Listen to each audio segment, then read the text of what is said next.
Hello, this is John from caveofprogramming.com. In this tutorial, we're going to take a look at primary keys in MySQL. So I'm going to say use tutorial 1 as usual, and I'm going to say show tables. And at the moment, I've just got one table in here called users. So I'm going to do drop table users because I want to recreate this table now. I'll say create table users, and let's give this a ID of type int. And let's give it a name field. I'll just call it name instead of username because it's shorter, of type text. And also let's have email of type text. Now before I create this table, it's good practice in SQL in general to make sure that every table has a thing called a primary key. And what this is it's one of your columns which in that column, the values in that column are going to uniquely identify each row. So for every row in your table, the primary key will have a different unique value and it can't be null. It's usual to make the primary key a integer type. You can make it another type. So for example, if you had a table with that had a column of which was like a username column in, so you had a table of users and each user had a unique username. Important that it's unique. You could choose to make the username the primary key. You can't do that with type text on account of text being a variable length field, but later on we will see fixed length text fields, text types that you could use in your primary key. But the bottom line is that every table ideally should have a primary key.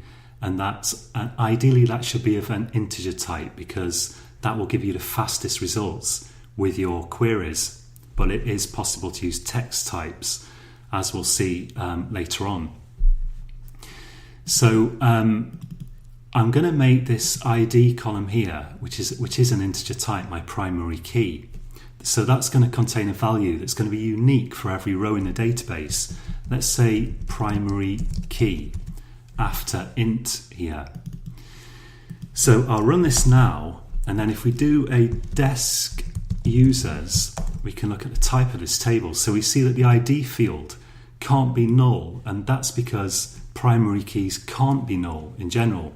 If you want, you can say primary key not null, but that's implied by just the fact that you made it a primary key.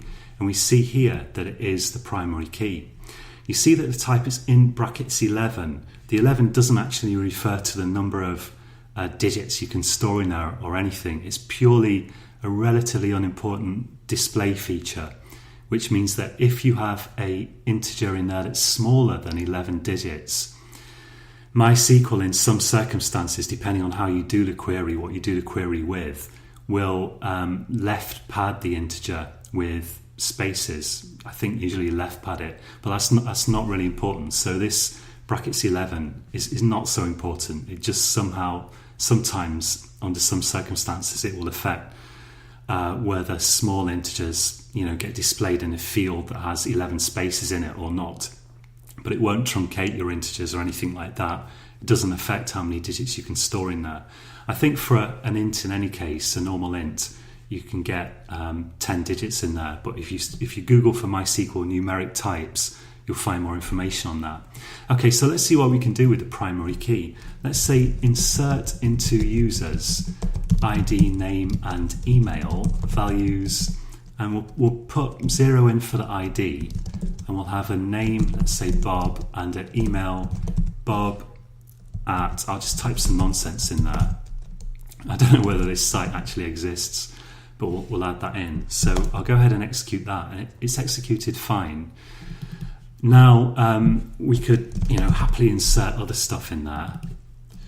Let's insert some other stuff, and we'll give this a primary key value of 1. So that's worked as well. We can see those values, of course, in the normal way. Select star from users, and there we go.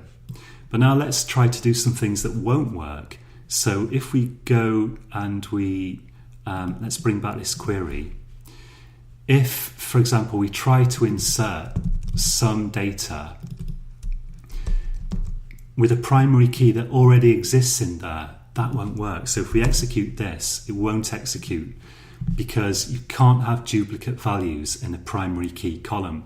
The point of it is to uniquely identify every row in the table. Similarly, you can't have null for a primary key. It's automatically not null. So this query, this statement won't execute either. So the primary key must be unique. Most often you make it an integer.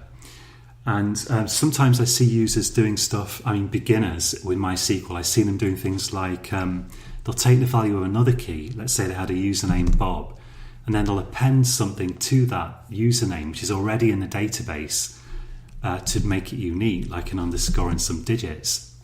This is very bad practice. You shouldn't duplicate data in your database because imagine if you had a user with the username Bob and they had a primary key 0. This is fine, there's no data duplication. But if you had the primary key as a text value, and remember you can't use the text type for a primary key, but there are text types that you can use, which we'll see later.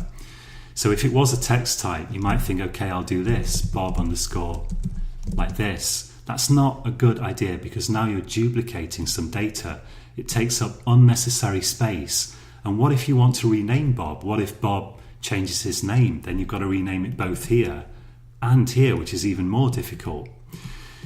So try to avoid having any duplicate data in your database. You need to get all the duplicate data out there. Of course, if you have two separate users and they both happen to have the same name, that's not considered duplicate data. It's the unique name for each user. It's just that they happen to have the same name. But there again, if they do have the same name, you can't use their name as a primary key because the primary key really must have duplicate values in it. The point is just that you don't want to repeat data in your database. So you don't want to have the name of one particular user repeated in two places. But if two people had the same name, that's fine, as long as you're not trying to put the same name of two different users in a field where you can't have duplicates like a primary key. So anyway, the way to get to grips with this is really just to play about with it a bit. So do try this. Create a table with some columns in it. Give it a integer type primary key.